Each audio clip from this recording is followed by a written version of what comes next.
नमस्कार जोहार, आपका स्वागत है खबर छत्तीसगढ़ में। तो आइए जानते हैं छत्तीसगढ़ के हर छोटे बड़े शहर से 25 फटाफट बड़ी खबरों को। इससे पहले यदि आप वीडियो को लाइक नहीं किए तो लाइक कर दीजिए और चैनल में नए हैं तो चैनल को सब्सक्राइब कर लीजिए। और आप वीडियो को कहां से देख रहे हैं कमेंट बॉक्स में हमें जरूर बताइए। 1 अप्रैल से कई नियमों में बदलाव, क्या फायदे क्या नुकसान, जगदलपुर के सीए ने दी सलाह। जो 1 अप्रैल 2025 से नए वित्तीय वर्ष की शुरुआत होने वाली है। वैसे तो हर महीने की शुरुआत में ही कई नियम बदलते हैं, लेकिन नए वित्त वर्ष की शुरुआत से काफी कुछ बड़ा बदलाव होता है। बैंकिंग और टैक्स से जुड़े कई नियम बदलने वाले वे बदलाव आम लोगों की जेब और वित्तीय योजनाओं पर असर डाल सकते हैं। बता दें कि नए वित्तीय वर्ष की शुरुआत के साथ ही बैंकिंग, टैक्स और डिजिटल ट्रांजैक्शन से जुड़े कई नियम बदलने वाले हैं। यह बदलाव एटीएम से पैसे निकालने, यूपीआई ट्रांजैक्शन, बचत खाते, क्रेडिट कार्ड, टैक्स नियमों और डीमेट अकाउंट से जुड़े हैं। रिजर्व बैंक ऑफ इंडिया के नए नियमों के तहत अब कोई भी ग्राहक दूसरे बैंक के एटीएम से महीने में सिर्फ 3 बार ही मुफ्त में पैसे निकाल सकेगा। छत्तीसगढ़ में बदला स्कूलों का समय, सुबह 7 बजे से 11 बजे तक लगेगी क्लास, आदेश जारी। जब छत्तीसगढ़ में भीषण गर्मी का दौर शुरू हो गया, इसे देखते हुए स्कूलों के समय में बदलाव किया गया। मैं स्कूल शिक्षा विभाग ने स्कूलों की टाइमिंग को लेकर आदेश जारी किया है, जिसके तहत अब सुबह 7 से 11 बजे तक बच्चों की क्लास लगेगी। इस आदेश से स्कूली बच्चों को बड़ी राहत मिलेगी। डीजे की तेज आवाज से गिरा मकान का छज्जा, 1 बच्चे की दर्दनाक मौत और 9 घायल। जब बिलासपुर जिले के मस्तूरी थाना क्षेत्र के नगर पंचायत मल्हार में शोभा यात्रा के दौरान डीजे की तेज आवाज के कारण दर्दनाक हादसा हो गया। डीजे वाहन में लगे साउंड बॉक्स के कंपन से एक मकान का छज्जा गिर गया, जिससे वहां मौजूद 10 बच्चे घायल हो गए। इसमें 11 वर्षीय बच्चे की मौत हो गई। जानकारी के अनुसार बता दें कि नगर पंचायत मल्हार में कल हिंदू नववर्ष के अवसर पर भव्य शोभा यात्रा निकाली गई, जिसमें सैकड़ों युवा और बच्चे शामिल थे। शोभा यात्रा में डीजे युक्त वाहन तेज आवाज में संगीत बजाते हुए चल रहा था। वाहन में लगे बॉक्स मकान के छज्जे से टकरा गया, जिससे कंपन के कारण छज्जा भरभरा कर गिर पड़ा। हादसे में घायल सभी लोगों को सिम्स और जिला अस्पताल में भर्ती कराया गया। वहीं इलाज के दौरान प्रशांत केवट की मौत हो गई है। छत्तीसगढ़ के अबूझ मार्ग के जंगलों में मिली नक्सलियों की 500 मीटर लंबी सुरंग, देखिए कैसी है ये मांद। जो छत्तीसगढ़ में नक्सलियों के खात्मे की मुहिम में लगे सुरक्षा बलों के हाथ बड़ी कामयाबी लगी है। सुरक्षा बलों ने अबूझ मार्ग के जंगलों में नक्सलियों के 500 मीटर लंबी और करीब 7 फीट गहरे सुरंग को खोज निकाला। माओवादियों ने इसे अपना सुरक्षित ठिकाना बना रखा था। अब इस सुरंग की तस्वीरें वायरल हो रही है। एनडीटीवी की टीम भी सुदूर जंगलों में मौजूद इस सुरंग के पास न सिर्फ पहुंचा बल्कि गहराई से इसका जायजा भी लिया। बता दें कि गृह मंत्री अमित शाह ने दावा किया है कि 31 मार्च 2026 तक पूरे देश से माओवाद का खात्मा कर दिया जाएगा। 2024 से अब तक जिस तरह से माओवादियों को नुकसान पहुंचा है, उससे अब लगने लगा है कि संगठन बैकफुट पर है। इस बीच जवानों ने अबूझ मार्ग के जंगलों में माओवादियों के एक सुरक्षित ठिकानों का खुलासा किया है। भुवनेश्वर से गिरफ्तार हुए फरार चीट फंड कंपनी के 2 डायरेक्टर, 1.5 दर्जन लोगों को लगाया था 25 लाख का चूना। जब दुर्ग जिले में चीट फंड कंपनी के जरिए कुल 18 लोगों को चूना लगाकर फरार हुए कंपनी के 2 डायरेक्टर को पुलिस ने रविवार को भुवनेश्वर, उड़ीसा और गिरफ्तार करने में सफलता पाई है। वह साइबर टीम की संयुक्त कार्रवाई में गिरफ्तार किए गए कंपनी के दोनों डायरेक्टर साल 2017 से फरार चल रहे थे। सिरगिटी में दाल व्यापारी से 14,25,000 की ठगी, सप्लायरों ने एडवांस लेकर नहीं दिया माल।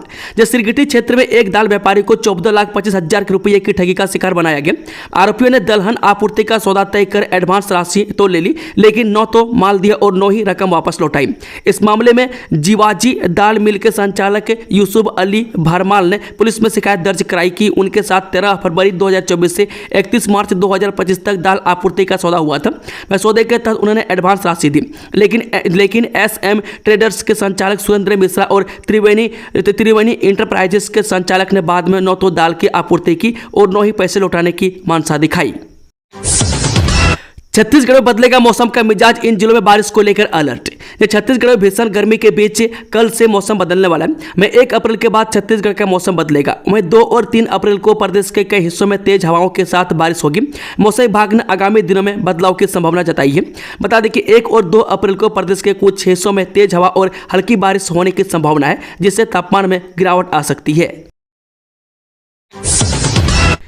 जवानों और माओवादियों के बीच रुक रुक कर हो रही फायरिंग, एक महिला नक्सली ढेर।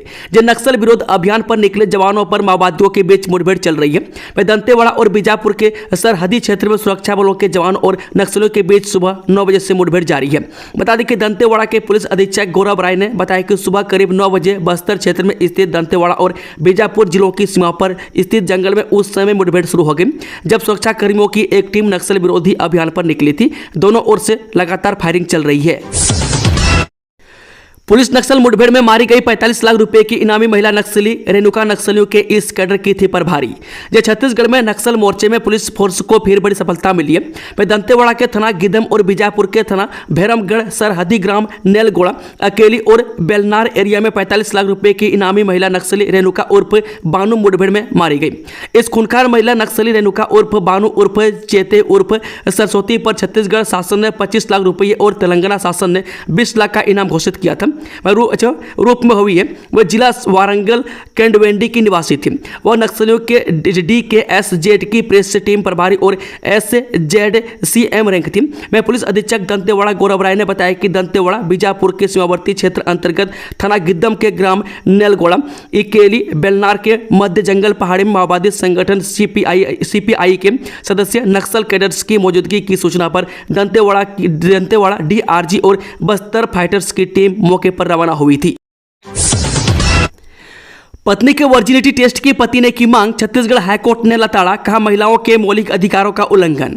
जब छत्तीसगढ़ उच्च न्यायालय ने एक महत्वपूर्ण फैसला सुनाया है। कोर्ट ने कहा कि किसी भी महिला को वर्जिनिटी टेस्ट के लिए मजबूर नहीं किया जा सकता। ऐसा करना संविधान के अनुच्छेद 21 का उल्लंघन है। यह फैसला जस्टिस अरविंद कुमार वर्मा ने एक आदमी की याचिका पर सुनवाई करते हुए दिया। आदमी ने अपनी पत्नी का वर्जिनिटी टेस्ट कराने की मांग की थी। वह साबित करना चाहता था कि उसकी पत्नी का किसी और के साथ FIR है। कोर्ट ने कहा कि वर्जिनिटी टेस्ट की इजाजत देना महिला के मौलिक अधिकारों, प्राकृतिक न्याय के सिद्धांतों और उसकी निजी गरिमा के खिलाफ होगा। छत्तीसगढ़ में ई-व्हीकल पॉलिसी 2022 पर संकट, 45,000 लोगों को सब्सिडी का इंतजार। जो छत्तीसगढ़ में इलेक्ट्रिक वाहन नीति 2022 को लागू किए हुए 2 साल से ज्यादा हो चुके हैं, लेकिन इसके क्रियान्वयन में भारी लापरवाही सामने आ रही है। वह प्रदेश में 45,000 वाहन चालक ऐसे हैं जिन्होंने इलेक्ट्रिक वाहन तो खरीद लिया, लेकिन अब तक उन्हें सरकार द्वारा घोषित सब्सिडी नहीं मिली है। विशेषज्ञों का कहना है कि छत्तीसगढ़ में बढ़ते वायु प्रदूषण को कम करने के लिए इलेक्ट्रिक वाहनों को बढ़ावा देने की सख्त जरूरत है। वह प्रदेश के प्रमुख शहरों में 28% वायु प्रदूषण सिर्फ वाहनों से निकलने वाले धुएं के कारण होता है। अंधविश्वास के चलते किसान के घर में डकैती, SP ऑफिस में पदस्थ आरक्षक और रिटायर्ड पुलिस समेत 15 आरोपी गिरफ्तार। जब खरोरा थाना क्षेत्र में 27 से 28 मार्च की रात ग्राम केवराडी स्थित एक मकान में हुई डकैती की वारदात का पुलिस ने खुलासा कर दिया है। पुलिस ने इस घटना में संलिप्त 15 आरोपियों को गिरफ्तार कर लिया है, जबकि 3 आरोपी अब भी फरार हैं। इस संगठित अपराध के पीछे समाज में व्याप्त अंधविश्वास और लालच को मुख्य कारण बताया जा रहा है। प्रार्थी राधेलाल भारद्वाज के अनुसार डकैती की रात उनके परिवार के सभी सदस्य अपने अपने कमरों में सो रहे थे। रात करीब 2:05 पर 7 नकाबपोश हथियारबंद व्यक्ति उनके घर में घुसे। इन बदमाशों ने राधेलाल और उनकी पत्नी को हथियारों के बल पर धमकाया और घर में रखे सोने चांदी के आभूषण एवं नकदी लूट ली। हमलावर ने प्रार्थी पर तलवार से वार भी किया, जिससे उनके हाथ में गंभीर चोट आई। वारदात को अंजाम देने के बाद आरोपी मकान के पीछे के दरवाजे से भाग निकले। इस डकैती की जड़ें गहरे अंधविश्वास में पाई गई। आरोपियों को यह अफवाह थी कि राधेलाल भारद्वाज के घर में 40 करोड़ रुपये नगद और 16 किलो सोना छिपा हुआ है। मुख्य साजिशकर्ता देवराज डहरिया ने इस अफवाह के आधार पर डकैती की योजना बनाई। उसने अपने साथियों को बताया कि तांत्रिक क्रियाओं यानी कि झरन झापन के माध्यम से वे सोना नकदी प्राप्त कर सकते हैं। इसी लालच में आरोपियों ने वारदात को अंजाम दिया। भूपेश मतलब भ्रष्टाचार, महादेव सट्टा ऐप घोटाले पर भाजपा ने पोस्टर के जरिए साधा निशाना। जब भारतीय जनता पार्टी का लोकसभा चुनाव से पहले कांग्रेस के खिलाफ शुरू हुआ पोस्टरवार थमने का नाम नहीं ले रहा है। वह ताजा हमला महादेव सट्टा ऐप को लेकर पूर्व मुख्यमंत्री भूपेश बघेल पर किया है, वह जिनके निवास पर हाल ही के दिनों में CBI ने छापा मारा था। वह छत्तीसगढ़ भाजपा ने सोशल मीडिया प्लेटफॉर्म X पर किए पोस्टर में पूर्व मुख्यमंत्री भूपेश बघेल को महादेव सट्टा ऐप घोटाले की गठरी लिए दिखाया गया, वह जिसमें से गिरते नोट से तमाम पंजा छाप अधिकारी एकत्रित करते नजर आ रहे हैं। मैं इसमें भूपेश के साथ भिलाई विधायक देवेंद्र यादव को भी दिखाया गया। वहीं दूसरी ओर जिन अधिकारियों को दिखाया गया उनमें हाल ही CBI ने जिन अधिकारियों के घरों पर छापेमारी की थी उनकी छवि नजर आ रही है। पेंड्रा सड़क हादसे में मृतकों के परिजनों को मिलेगा 5 लाख का मुआवजा, सीएम साय ने की घोषणा। जिस सड़क हादसे में मृतकों के परिजनों और घायलों को मुख्यमंत्री विष्णुदेव साय ने आर्थिक सहायता प्रदान की है। मुख्यमंत्री ने एक्स पर पोस्ट करते हुए लिखा है कि गोरला पेंड्रा मरवाही जिले के पेंड्रा में बोलेरो वाहन के दुर्घटनाग्रस्त होने से 2 ग्रामीणों की मृत्यु और 8 ग्रामीणों के घायल होने की खबर अत्यंत दुखद है। मैं जिला प्रशासन को मृतकों के परिजनों को 5 लाख रुपये, गंभीर रूप से घायल 4 ग्रामीणों को 1 लाख रुपये और आंशिक रूप से घायल 4 ग्रामीणों को 50,000 रुपये आर्थिक सहायता देने के निर्देश दिए हैं। मैं शोक संतप्त परिजनों के प्रति मेरी गहरी संवेदनाएं हैं। मैं ईश्वर से दिवंगतों की आत्मा की शांति एवं शोकाकुल परिजनों को संबल प्रदान करने व घायलों के जल्द से जल्द स्वस्थ होने की प्रार्थना करता हूं। इस सावधान बोर्ड परीक्षा देने वाले छात्रों को साथ ही ठग कर रहे कॉल, पास कराने के नाम पर मांग रहे पैसे। जब बोर्ड परीक्षा खत्म हो गई है लेकिन परीक्षा देने वाले छात्रों और उनके अभिभावकों की चिंता खत्म नहीं हुई है। अब वे परिणाम को लेकर कसमकस में। ऐसे में छात्रों और अभिभावकों के मनोदशा को भांपकर साथ ही ठग कॉल कर परीक्षा में पास करने के नाम पर उनसे पैसों की मांग कर रहे हैं। वे माध्यमिक शिक्षा मंडल के अधिकारियों ने लल्लूराम.com से चर्चा में बताया कि उनकी जानकारी में आया है कि लोगों के पास फर्जी कॉल जा रहा है। वे परीक्षा परिणाम सुधारने या पास करने के नाम पर उनसे पैसे की मांग की जा रही है। मैं इसके साथ ही अधिकारियों को छात्रों और उनके अभिभावकों को आगाह किया है कि बोर्ड परीक्षा में पास कराने के फोन कॉल के झांसे में न फंसे। ऐसा फोन कॉल आने पर तत्काल अपने नजदीकी पुलिस थाना में शिकायत दर्ज करें। थैंक यू बेटा, मैं आपको चिट्ठी भेजूंगा। बच्चे के हाथ में अपनी पेंटिंग देख खुश हुए पीएम मोदी। जब प्रधानमंत्री मोदी ने रविवार को बिलासपुर जिले के मोहभट्टा में जनसभा को संबोधित किया। मोदी के संबोधन के दौरान एक भावनात्मक वीडियो देखने को मिला, मैं जिसकी सभी लोग जमकर तारीफ कर रहे हैं। मैं उस दौरान उनकी नजर एक बालिका पर पड़ी जो उनकी पेंटिंग हाथ में उठाकर काफी देर से खड़ी थी। प्रधानमंत्री नरेंद्र मोदी ने उसकी भावना को समझा और मंच से कहा कि वहाँ एक बेटी पेंटिंग बना के लाई है, बेचारी कब से हाथ ऊपर रखे खड़ी है। मैं जरा सिक्योरिटी वालों से कहूंगा उस बेटी को पेंटिंग के पीछे बेटा नाम पता लिख देना। मैं आपको चिट्ठी भेजूंगा, जरा इस पेंटिंग को कोई कलेक्ट करके मेरे तक पहुंचा दे। बहुत बहुत धन्यवाद बेटा, बहुत धन्यवाद। छत्तीसगढ़ के इस जिले में बिछेगा सड़कों का जाल, सीएम साय के निर्देश पर 2 करोड़ 98 लाख रुपए की मिली स्वीकृति। जी हां, मुख्यमंत्री विष्णुदेव साय के निर्देश में जसपुर जिले के कांसाबेल तहसील क्षेत्र के चेंगरी बाहर गड़ला चौक से कोरंगा पुल तक 2.5 किलोमीटर मार्ग का सड़क निर्माण के लिए लोक निर्माण विभाग ने 2 करोड़ 98 लाख 75 हजार रुपए की राशि की स्वीकृति प्रदान की है। यह निर्माण कार्य बरसात के दिनों में यातायात में हो रही परेशानियों को ध्यान में रखते हुए किया जाएगा। नवनिर्वाचित महिला सरपंचों ने गांव में शराबबंदी की छेड़ी मुहिम, बोली अब बर्दाश्त नहीं किया जाएगा दंडित। जब शराब नशाबंदी की ओर कदम बढ़ाते हुए 3 गांव की महिला सरपंचों ने अपने गांव में पूर्ण शराबबंदी का संकल्प लिया है। मैं गांव में सर्व समाज की बैठक आहूत कर इस दिशा में पहल की और सर्वसम्मति से निर्णय लिया गया कि गाँव में नशे से संबंधित अब कोई भी अवैध गतिविधियां बर्दाश्त नहीं की जाएगी। मैं कोई भी व्यक्ति अगर गाँव में अवैध रूप से शराब बनाते और बिक्री करते हुए पकड़ा गया तो उसे सीधे दंडित किया जाएगा। मैं साथ ही कानून के हवाले कर दिया जाएगा। मैं गांव को नशा मुक्त बनाने का यह बीड़ा विकासखंड के 3 ग्राम पंचायत भिलोनी की नवनिर्वाचित सरपंच रजनी देवी कांत, ग्राम पंचायत खरखोद की सरपंच परमेश्वरी देवी खूंटे और ग्राम पंचायत केसला की नवनिर्वाचित महिला सरपंच शांति बाई पटेल ने लिया है। इन नारी शक्तियों ने अपने अपने पंचायत में शराबबंदी को लेकर यह मुहिम छेड़ी है। महिला सरपंचों के मुताबिक महिलाओं के लिए आज शराब एक अभिशाप से कम नहीं है। धान की अवैध व फर्जी बिक्री, अधिकतर उपार्जन केंद्रों में चल रहा फर्जीवाड़ा। छत्तीसगढ़ के कवर्धा जिले के अधिकतर उपार्जन केंद्रों में सिंडिकेट बनाकर सुनियोजित तरीके से फर्जी रूप से धान बेचा जा रहा है। इससे एक उपार्जन केंद्र से ही शासन को लाखों रुपये चपत लग रही है।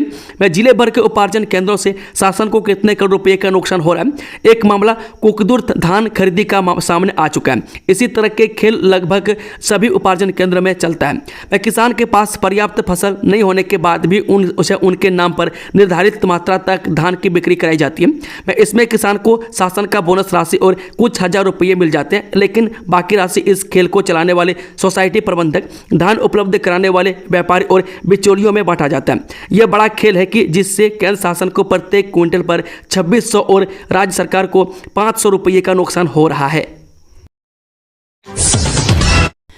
नवरात्र के पहले दिन गो हत्या का मामला, पुलिस ने 3 आरोपी को किया गिरफ्तार। घटना से लोगों में आक्रोश। रायगढ़ जिले के धर्मजयगढ़ क्षेत्र में गो हत्या का मामला सामने आया है, जिससे पुलिस ने घटना में शामिल 3 आरोपियों को गिरफ्तार कर उनके कब्जे से गो मांस जब्त कर मेडिकल जांच के बाद आगे की कार्रवाई में जुट गई है। इस संबंध में मिली जानकारी के अनुसार धर्मजयगढ़ थाना क्षेत्र अंतर्गत रेरुमा चौकी के चारखापारा बड़े मवेशी बाजार के लिए खास माना जाता है। इस दौरान शनिवार को देर रात एक गाय गड्ढे में गिर गई थी। इस दौरान उसके साथ एक बछड़ा भी था। ऐसे में रात में बछड़ा काफी शोर मचा रहा था। इस दौरान आसपास के 3 लोग पहुंचे और गाय की हत्या कर दी। ईपीएफओ के करोड़ों मेंबर्स के लिए खुशखबरी। ईपीएफ निकासी की ऑटो सेटलमेंट लिमिट बढ़ी। जो अपने 7.5 करोड़ सदस्यों के जीवन को आसान बनाने के लिए कर्मचारी भविष्य निधि संगठन ने अग्रिम दावे के ऑटो निपटान की सीमा को वर्तमान में 1 लाख रुपये से 5 गुना बढ़ाने का फैसला किया है। सूत्रों ने ANI को बताया है। सूत्रों के अनुसार श्रम और रोजगार मंत्रालय की सचिव सुमिता डावरा ने पिछले सप्ताह केंद्रीय न्यासी बोर्ड की कार्यकारी समिति की 113वीं बैठक में सीमा को 1 लाख रुपये से बढ़ाकर 5 लाख रुपए करने के प्रस्ताव को मंजूरी दी थी। इस संशोधन से इसके करोड़ों सदस्यों के जीवन को आसान बनाने में मदद मिलेगी। पश्चिमी विक्षोभ का असर, सिस्टम एक्टिव हुआ तो मिलेगी गर्मी से राहत, हो सकती है झमाझम बारिश। छत्तीसगढ़ के कई जिलों में मार्च के महीने में 41 डिग्री गर्मी पड़ रही है। मैं कलेक्टर गौरव कुमार सिंह ने रायपुर जिले में बढ़ती गर्मी के प्रभाव को देखते हुए लू और हीट स्ट्रोक के बचाव के संबंध में एडवाइजरी जारी की है। लेकिन अगले कुछ दिनों में छत्तीसगढ़ वासियों को गर्मी से कुछ राहत मिल सकती है। रायपुर मौसम केंद्र से पता चला है कि अप्रैल के पहले हफ्ते में लोगों को गर्मी से थोड़ी राहत मिल सकती है। 2 से 3 अप्रैल तक बारिश की संभावना है। मौसम वैज्ञानिक ने बताया कि छत्तीसगढ़ में 3 सिस्टम एक्टिव है, जिसमें पहले एक द्रोणिका उड़ीसा से मध्य छत्तीसगढ़ होते हुए महाराष्ट्र और कर्नाटक के अंदरूनी भाग से तमिलनाडु तक जा रही है, जो 0.9 किलोमीटर की ऊंचाई पर स्थित है।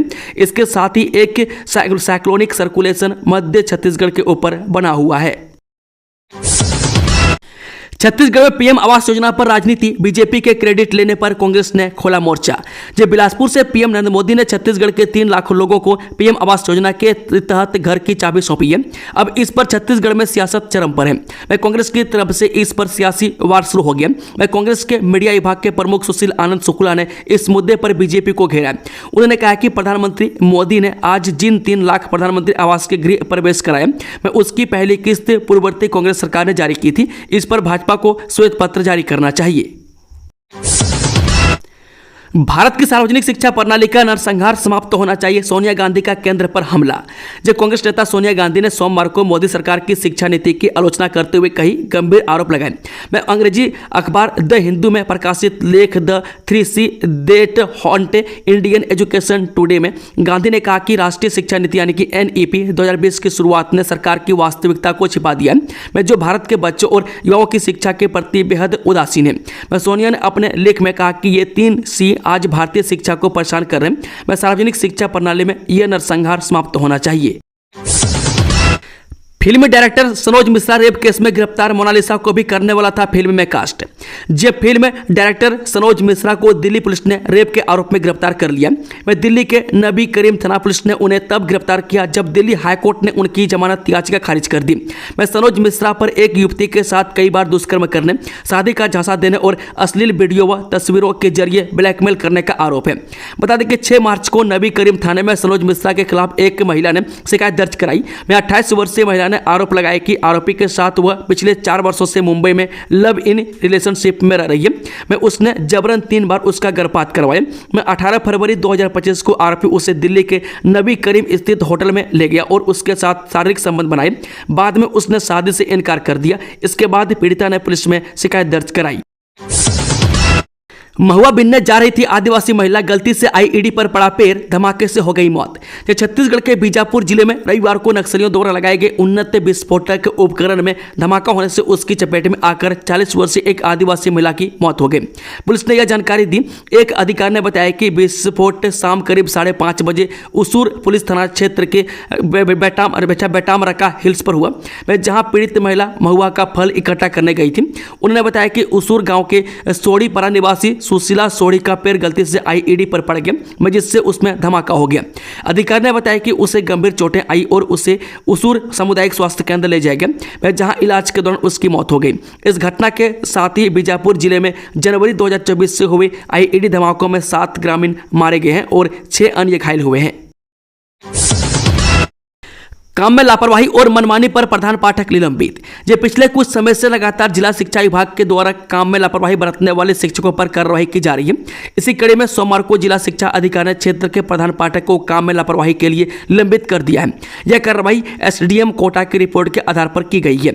बताया जा रहा है कि शिव तराई का प्रधान पाठक बहादुर सिंह काम में लापरवाही और मनमानी करता था, जिसकी वजह से लगातार इसकी शिकायतें जिला शिक्षा विभाग के पास पहुंच रही थी, जिसके बाद सोमवार को रिपोर्ट के आधार पर जिला शिक्षा अधिकारी ने प्रधान पाठक के लिए निलंबन का आदेश जारी कर दिया है। स्वामी आत्मानंद स्कूल में प्रवेश के लिए आवेदन प्रक्रिया इस दिन से होगी शुरू।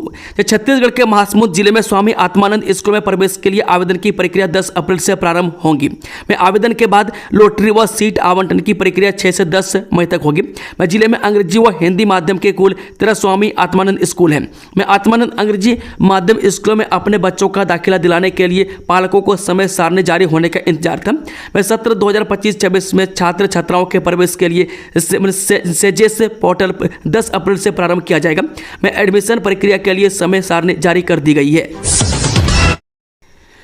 8 साल से परेशान महिलाएं और बच्चे शराब दुकान हटाने के लिए सड़क पर उतरी महिलाएं, तालाबंदी कर किया प्रदर्शन। जसपुर जिले के पत्थलगांव नगर पंचायत के वार्ड संख्या 2 स्थित लोजियापारा में खुली देसी विदेशी शराब की दुकान हटवाने को लेकर महिलाएं नारेबाजी करते हुए धरने पर बैठ गई। महिलाओं ने शराब की दुकान में शटर बंद कर जमकर प्रदर्शन किया। महिलाओं का कहना है कि जब तक शराब की दुकान गांव से नहीं हटती तब तक धरना जारी रहेगा।